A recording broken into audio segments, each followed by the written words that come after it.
Hola, ¿qué tal? Soy Jenny Yaguari, terapeuta del lenguaje. Voy a exponer sobre las dificultades de aprendizaje en las matemáticas.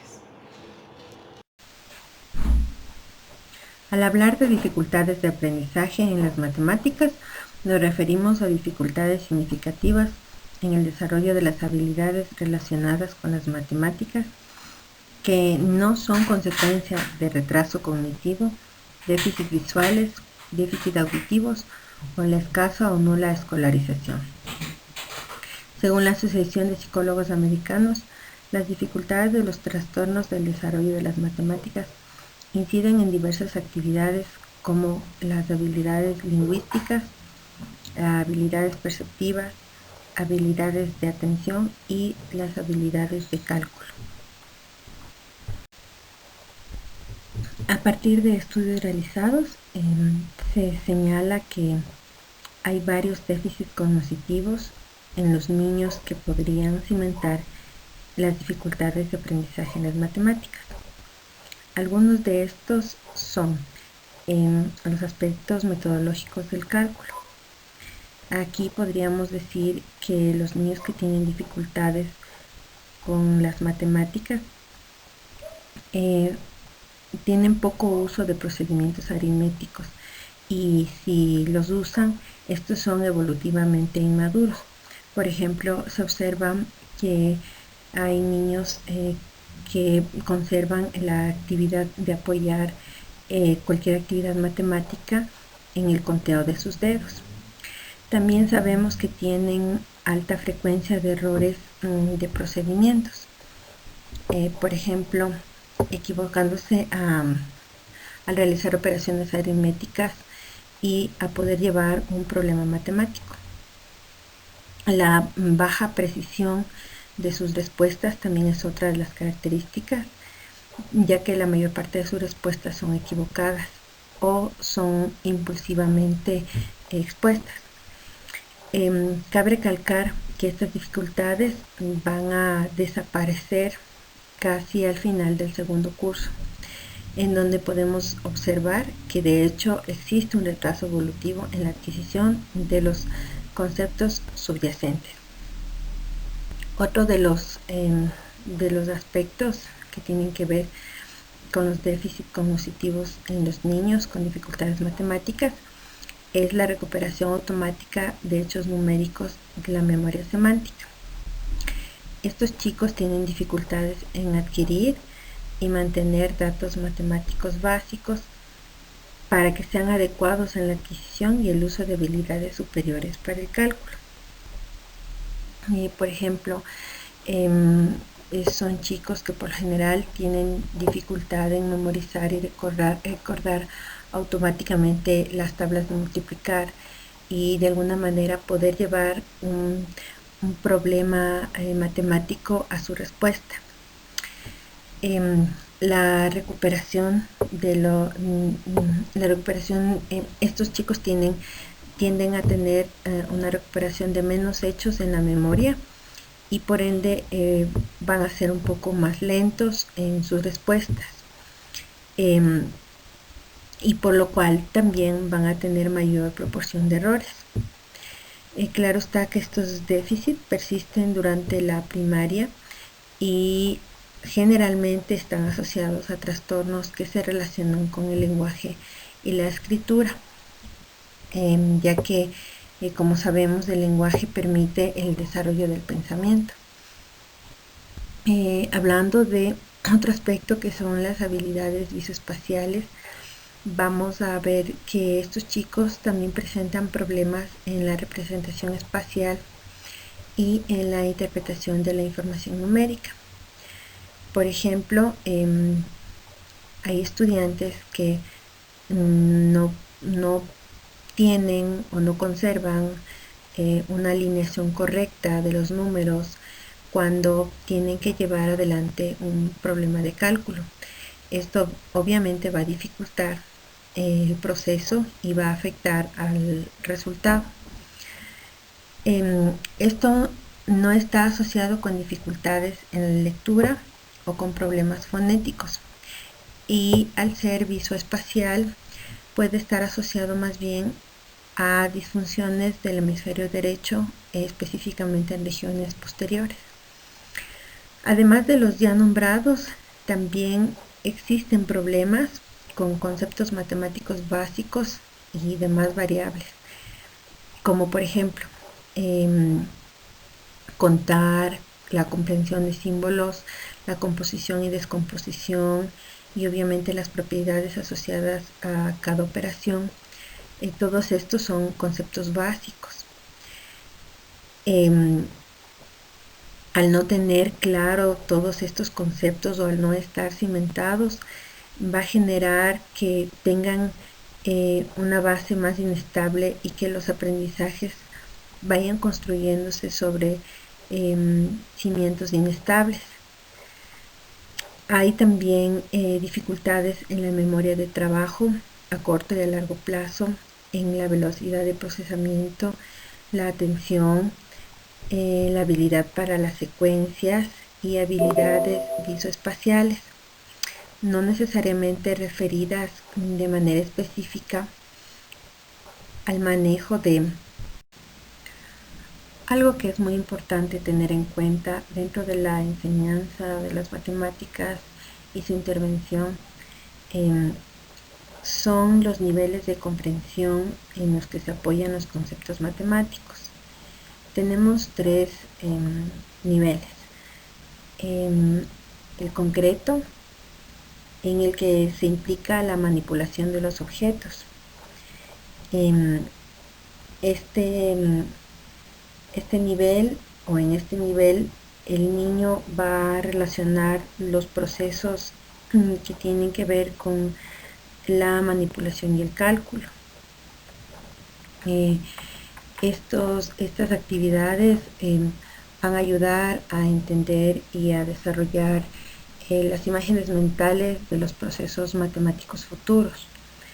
Van a permitir representar de forma exacta procesos reales y obviamente correlacionarlos de forma directa con las actividades manipulativas y más adelante con actividades de lápiz y papel.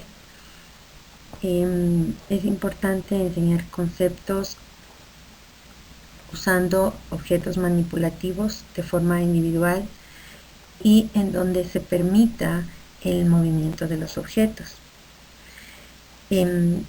Tenemos también el nivel semiconcreto. Este nivel propone un trabajo con ilustraciones de elementos para llevar a cabo operaciones matemáticas. Puede utilizarse puntos, líneas, dibujos de objetos, gráficos de pinturas o de figuras. En este nivel lo más importante es lograr las asociaciones entre modelos visuales y simbólicos. Luego tenemos el nivel abstracto. Este nivel implica el uso de números. Hay que anotar que los alumnos tienen dificultades de aprendizaje en matemáticas ya que han tenido poca experiencia a nivel concreto y semiconcreto y pasaron precozmente a utilizar, digamos, actividades abstractas. En este nivel es súper importante los errores que se cometen, ya que estos errores van a delinear de alguna manera el apoyo que los estudiantes necesitan. Algunos de los errores más frecuentes que se ven en los estudiantes son las operaciones equivocadas, es decir, cuando el estudiante elige de forma inadecuada dentro de la resolución de problemas matemáticos, por ejemplo, una suma en lugar de una resta. Obviamente esto requiere el apoyo de la persona que lo está direccionando para que él pueda, a través de la experiencia y el simbolismo de los elementos que previamente se ocupó con él, para que él pueda llegar a elegir la operación que le permita resolver su operación matemática. También tenemos el error en cálculo obvio. En este caso hay respuestas inequívocas al mal utilizar procedimientos de manera inadecuada o elegir procedimientos que no le permitan llegar a una respuesta correcta. El algoritmo defectivo, los algoritmos por lo general se refieren a los procedimientos o a los sistemas que nosotros ocupamos para poder llevar adelante un problema matemático.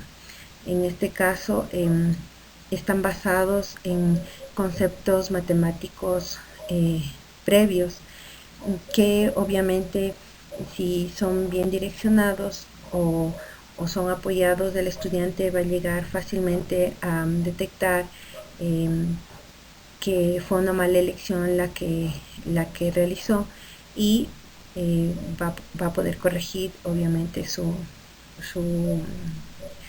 procedimiento. También están las respuestas al azar. Una respuesta al azar pues obviamente no está basado en procedimientos ni en sistemas matemáticos, pero dependiendo de la edad del estudiante, estas también pueden llegar a ser conjeturas o hipótesis de procedimientos o de respuestas ante problemas matemáticos. Es importante anotar que hay que observar mucho la comprensión que el estudiante presente en cuanto a los procedimientos matemáticos, así como los errores y el tipo de error que presentan durante la resolución de estos problemas, ya que dependiendo de estos, el trabajo del maestro va a poder direccionarse de una manera adecuada para apoyar estos aprendizajes. Las actividades y experiencias prelógicas que un niño tenga en los primeros años lo van a preparar para el razonamiento lógico matemático posterior, que concuerda con lo propuesto por Jean Piaget. Para Piaget, el ser humano es un organismo vivo que llega al mundo con una herencia biológica regida por funciones como la organización y la adaptación. Los procesos psicológicos están constituidos en sistemas análogos orientados a adaptarse a los diferentes estímulos del entorno. Las funciones dadas en cada organismo interactúan para conseguir el equilibrio. Piaget propone que todos los niños evolucionan a través de una secuencia ordenada de estadios. La interpretación que realizan los sujetos sobre el mundo es cualitativamente distinta dentro de cada periodo, alcanzando su máximo nivel en la adolescencia y en la vida adulta. En este caso, una situación conflictiva vendría a ser un problema matemático.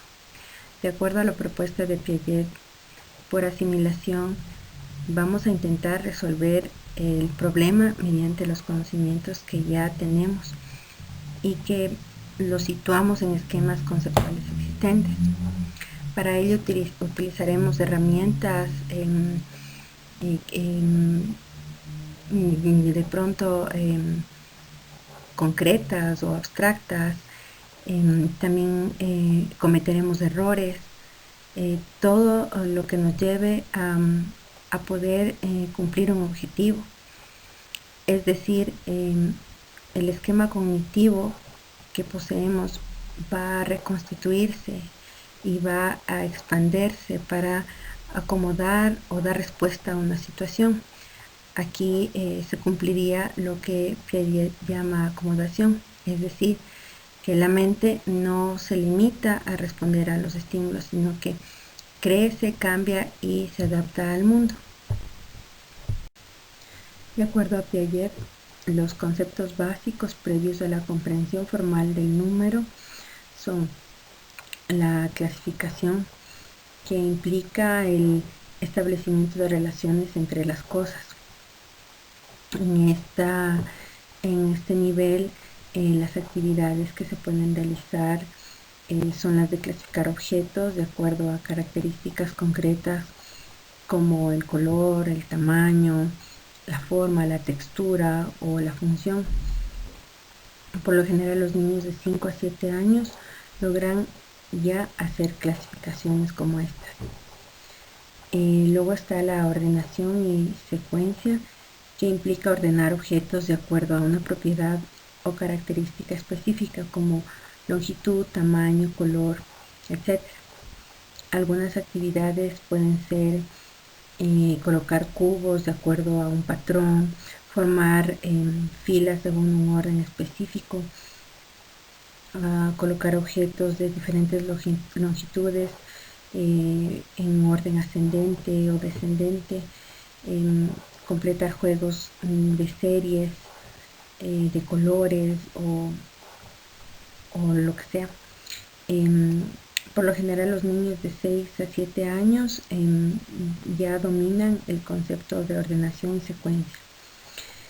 Está también la correspondencia término a término, que es una habilidad fundamental para asumir las nociones de conteo.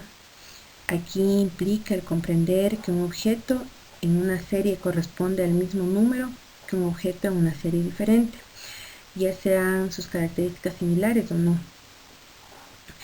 Para las primeras actividades que se usan para lograr este concepto, se debe tomar en cuenta que hay que orientarse a emparejar objetos idénticos.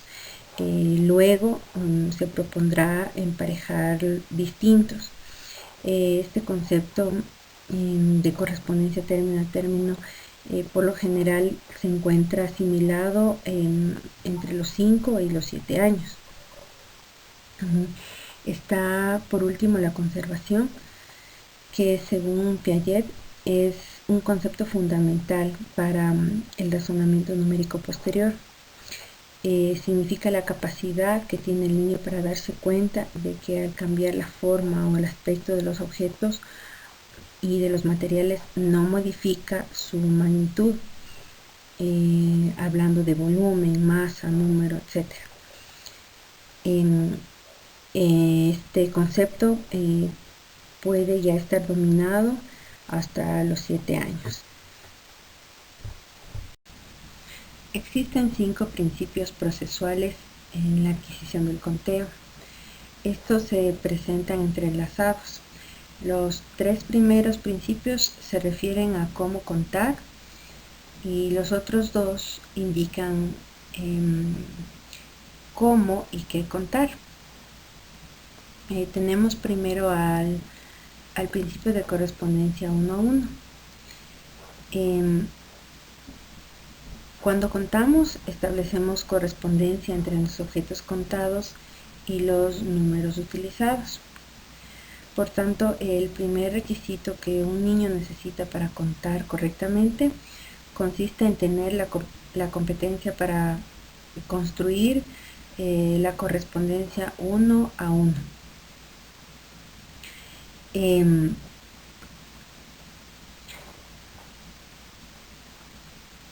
Se conoce que la correspondencia entre los objetos es más precoz que la correspondencia entre objetos y numerales. Por ello podemos hablar de un conteo espacial y un conteo de tipo temporal. El espacial se refiere a los objetos y actos de indicación que apoyan el conteo, mientras que el conteo temporal son los actos de indicación y los numerales utilizados. El coordinar estos dos tipos de conteos de forma adecuada van a permitir que el proceso del conteo sea correcto. Obviamente en este primer nivel existirán múltiples errores que llevarán al niño a afianzar este conocimiento y a poder establecer esta correspondencia. Como segundo principio tenemos el principio de orden estable. Esto determina que la secuencia de etiquetas o los numerales debe ser repetible y estar integrada por etiquetas únicas, lo que significa que el niño emplea una secuencia para contar y que el mismo numeral no debe aparecer en la secuencia más de una vez. Cuando son más pequeños los niños es menos posible que conozcan la secuencia convencional de los números. Esta comprensión puede lograrse después de los 6 años. Tenemos el principio de cardinalidad. El valor cardinal se obtiene mediante el conteo. El último número tiene un valor especial porque representa a todos los elementos de un conjunto. Cuando se comparan dos conjuntos, podemos saber que el que alcanza un mayor número es el más numeroso, por ejemplo. Un requisito fundamental de este principio es que el conteo haya sido ejecutado correctamente empleando una secuencia convencional de números. Por ello, la adquisición y comprensión de este principio de cardinalidad supone que exista un desarrollo numérico del niño. Tenemos luego el principio de abstracción. Este principio establece que todos los objetos de un conjunto sean homogéneos o heterogéneos. Es decir, que son elementos que pueden contarse. Por ejemplo, si en un conjunto de frutas aparecen peras y manzanas, el niño que aplica adecuadamente este principio debería poder contar el número total de elementos sin importar qué tipo de fruta es. El último nivel es el principio de orden irrelevante. En este se asignan los numerales o etiquetas a los objetos. Esto va a resultar irrelevante siempre, y cuando se etiqueta una sola vez cada uno de los objetos del conjunto, será siempre el mismo de forma independiente del orden seguido en el conteo. Ya sea que empieces a contar por la izquierda o por la derecha o por el centro. El orden cardinal siempre va a ser el mismo. Este orden este dominio de la irrelevancia y del orden va a suponer que el niño presente una comprensión de los principios anteriormente mencionados para que pueda abstraer de manera correcta este aprendizaje. Una de las intervenciones psicoeducativas de los niños con dificultades de aprendizaje en las matemáticas se fundamenta básicamente en que el apoyo debe tener una forma individualizada y su asistencia debe ser directa. Debemos simplificar o ampliar el material de acuerdo a cada caso y a cada necesidad. Se debe eliminar temporalmente objetivos de la malla curricular regular con el fin de poder centrarnos en los aprendizajes efectivos para los que el niño o el estudiante está necesitando en esa época. También mantener o introducir contenidos ya superados por el resto de los compañeros. Estructurar temas a partir de materiales o conocimientos previos del niño con el fin de darle seguridad y mejorar su autoestima. Es importante utilizar el andamiaje o aprendizaje mediado, recordando un poco lo que propone Vygotsky. Aplicar el modelado de procedimientos. La discusión en grupo es muy útil. Aquí los niños pueden comparar su conocimiento conceptual.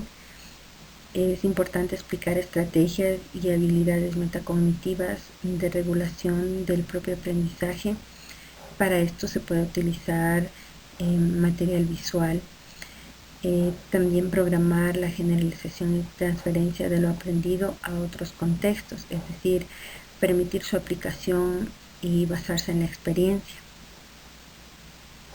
Algunas de las estrategias que podemos rescatar del autor consultado es, por ejemplo, a partir de la matemática informal y de lo que conoce el niño. Es decir, utilizar el material informal que posee el niño y utilizar un material concreto para entrenarlo en procedimientos formales, es decir, de ir de menos a más con él. El uso de lo manipulativo y lo concreto, materiales convencionales y no convencionales que permitan al niño poder afianzar conocimientos previos básicos y que le permitan ir de manera secuenciada hacia lo abstracto. El aprendizaje cooperativo. Aquí podemos fomentar la interdependencia, la interrelación entre compañeros y las responsabilidades individuales. Se promueve la conducta del grupo y el procesamiento grupal. También es enriquecedor. El ritmo de aprendizaje, es decir, la práctica intensiva versus la compensación. Es importante definir bien los objetivos, establecer el tiempo y decidir las estrategias, actividades y material para evitar introducir nuevos contenidos al azar, sobre todo si los anteriores no han sido lo suficientemente trabajados y que afecten de alguna manera no solo el aprendizaje, sino el estado emocional del estudiante. La adaptación a los puntos fuertes y débiles de los alumnos, es decir, identificar las dificultades y sobre todo si la dificultad radica en la comprensión de instrucciones o de símbolos numéricos. Si este fuera el caso, puede evitarse apoyar instrucciones con habilidades lingüísticas si es que tiene problemas con las instrucciones verbales. Y si el problema sería en los símbolos numéricos, más bien se podría hacer uso del lenguaje verbal. Esto obviamente recordando que cada estudiante es totalmente diferente y que es importante el descubrimiento de sus habilidades para poder apoyar las necesidades educativas que presenta. Otro punto importante es la motivación. Como maestros tenemos la obligación de crear las condiciones necesarias para que un niño se interese en la asignatura. Todo a través de actividades lúdicas, sobre todo, que permitan que el estudiante despierte la curiosidad necesaria para que el aprendizaje pueda ser motivante, retador y pueda encontrar en él algo súper interesante que le permita seguir afianzando sus conocimientos. Está también la autorregulación y la autoestima, que podría beneficiarse del asignar trabajos que pueda de a poco realizarlo de manera independiente, en el que pueda ser gratificante para él de forma personal y también de forma grupal. Lamentablemente sabemos que las dificultades de aprendizaje de las matemáticas han recibido tradicionalmente menos atención que las de otras áreas, a pesar de que son frecuentes a cualquier edad. Es importante que